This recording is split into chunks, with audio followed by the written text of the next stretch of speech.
Hello, you're watching News Mongolia and MNB World. I'm your host, Oyundatiro Basako. Our top stories: 1,998 more confirmed cases, 7 additional deaths reported. Until July 21st, Uvurkhangai province will not allow anyone other than local residents to enter. Mongolian consulate to be opened in Chicago. For other news, stay tuned.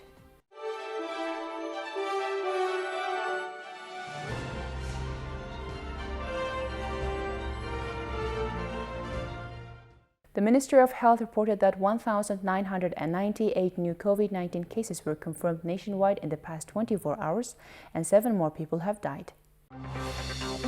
As of today, 1,998 new COVID-19 cases were confirmed nationwide after taking tests from over 9,000 people, which makes the total number of cases reach 129,611. Within the past 24 hours, 2,582 patients were recovered. The total number of recoveries has now surpassed 90,000. Unfortunately, 7 patients aged from 20 to 80 died due to COVID-19 complications. All new cases are domestic. Out of them, 1,139 were confirmed in Ulaanbaatar, and the remaining 859 were confirmed in the provinces, with most of the cases confirmed in Darkhanol, Arkhon, Hovd, Sitling, and other provinces. Yesterday, over 13,000 people received COVID-19 vaccines nationwide. As of now, over 2,080,000 people have received at least one COVID-19 vaccine dose, and over 1,777,000 of them have received the second dose of a vaccine. Health officials warn the public to stay alert and strictly follow precautionary measures to protect themselves and their beloved ones. The number of COVID-19 cases in Mongolia has already surpassed 129,000. Currently, more than 55,000 doctors and medical staff are working on the pandemic front lines. Medical staff and doctors are organizing a peaceful protest at Uvurkhangai Square outside the government palace, demanding that authorities double their salaries.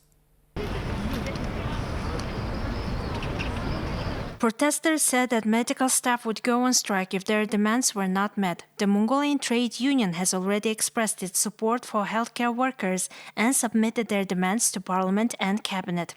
On Tuesday, a group of Parliament members, including Parliament member Chimburung, Tovan, and Oduntoya, met with representatives for the protesters and said that measures would be taken to arrive at an agreement. Healthcare worker demands include providing life insurance for doctors and staff working in COVID-19 wards and other high-risk areas, implementing the provisions of the law to double the base salaries of doctors and staff on the front lines, providing compensation to healthcare workers who contract COVID-19 on the job. The average salary of a healthcare worker in Mongolia is about 647,000 Mongolian tugreks, while the average salary in Mongolia overall is 1.3 million Mongolian tugreks. My salary is about 495,000 MNT. I pay income and social insurance taxes. The rest covers loan payments, and I'm left with around 50,000 MNT. I live with my 2 children and husband. My husband has his own small business. Otherwise, it would be hard to live on my salary alone. We're isolated in the red zone for 2 weeks straight, and after that our salary is only 647,000. That is unacceptable. With such a salary, some medical staff want to leave their jobs. We aren't demanding the high salaries that are accepted internationally. We are just asking to have our salaries brought up to the national average. Aside from our main duties, staff at primary care hospitals are working on several additional tasks like taking PCR tests, administering vaccines, conducting surveillance, and so on. Since the outbreak of the COVID-19 pandemic, we have been overloaded. Sometimes we don't even have a time to fulfill our main duties and responsibilities. Nationwide, there are more than 3,000 doctors and medical staff who have contracted COVID-19 while on the job. In addition, healthcare workers have demanded an end to unnecessary government spending and to concentrate on tackling the pandemic. In order to reduce the number of coronavirus infections, Uvurkhangai province has decided not to accept any visitors from Ulaanbaatar and any other provinces until July 21st. However, checkpoints are often overcrowded due to the unawareness by visitors of the decision who are traveling to Overhang's scenic areas. There are cases of people which have planned a trip to Uvurkhangai province without receiving information from the Special Emergency Commission and changed their travel route at the checkpoint. It is reported that more than 1,000 vehicles pass through during peak hours. It is also emphasized that this holiday is associated with the beginning of the tourist season. 80% of the vehicles at this checkpoint are registered as passing. The remaining 20% are residents of Uvurkhangai province or are going to visit Uvurkhangai province. I intend to go to the Bayan Olgi and see Altai Tavanbogat. I decided to leave the city because there will be no Nadam festival this year. I don't think there's any point in checking like that. We've all received the second dose of the vaccine and are about to pass through Overhang province. I think they'll let us pass. We had a PCR test and a vaccine. There's nothing to do in Ulaanbaatar. So I want to go to the countryside and keep my children in the fresh air. The capital is just not a safe place to be. People on the move are very frustrated. There are many cases of people who are not aware about the decision of the Emergency Commission. There are also many cases of verbal attacks. Tests are required to enter the territory of Overhang province. There are many people who have not been tested, so we do the tests here. Citizens of Uvurkhangai province must have taken a PCR test upon arrival in the province. There have been many instances of overcrowding at checkpoints because of that. Citizens of Overhang province and other provinces and cities are required to have a PCR test upon arrival. Citizens who have been tested in the last 48 hours can enter. Passersby were not required to provide test results, so they were warned to register with the monitoring system and go directly without stopping in the territory of the province. However, in Uvurkhangai province, the Special Commission of the province warns people coming from Ulaanbaatar and other dangerous areas to get tested and strictly follow the home isolation regime.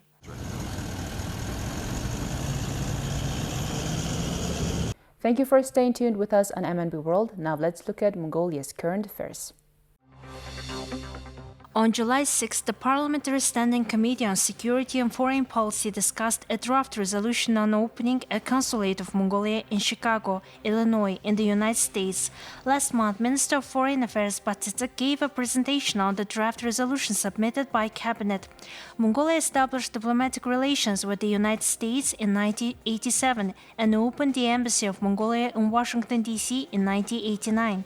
In 2011, the Consulate General of Mongolia in San Francisco was established. Currently, there are about 30,000 Mongolian citizens residing in the U.S., including around 10,000 students. The Ministry of Foreign Affairs has received diplomatic permission from the United States to open the consulate in Chicago.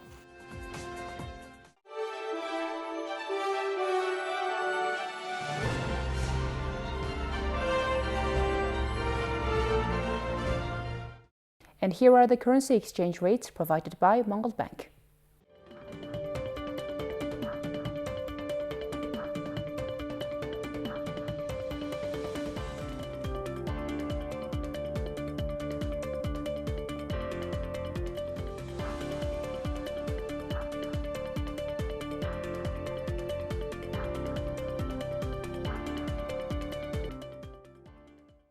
The 22nd Summer Olympic Games, also known as Tokyo 2020, are set to begin on 23rd of July.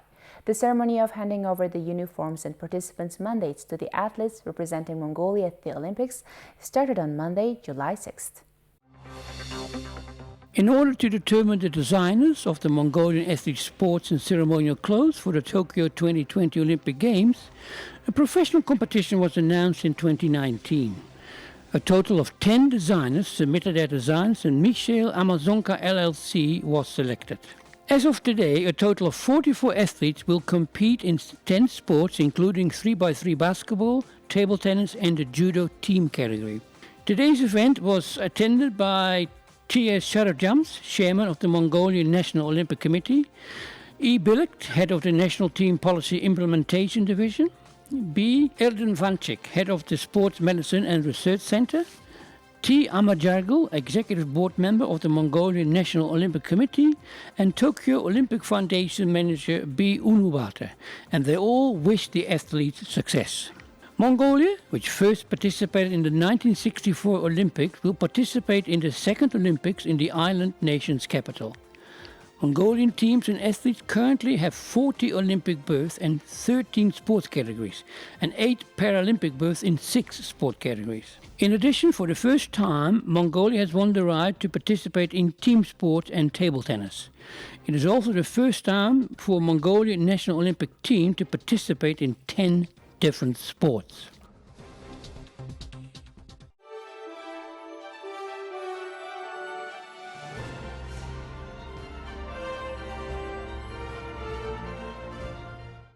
And here's the weather forecast for major cities around the world.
Well, that's all for today. Many thanks for staying with us on News Mongolia. See you tomorrow with more stories and updates. Please follow MNB World on Facebook, YouTube, Twitter, and Instagram. Have a great evening. Goodbye.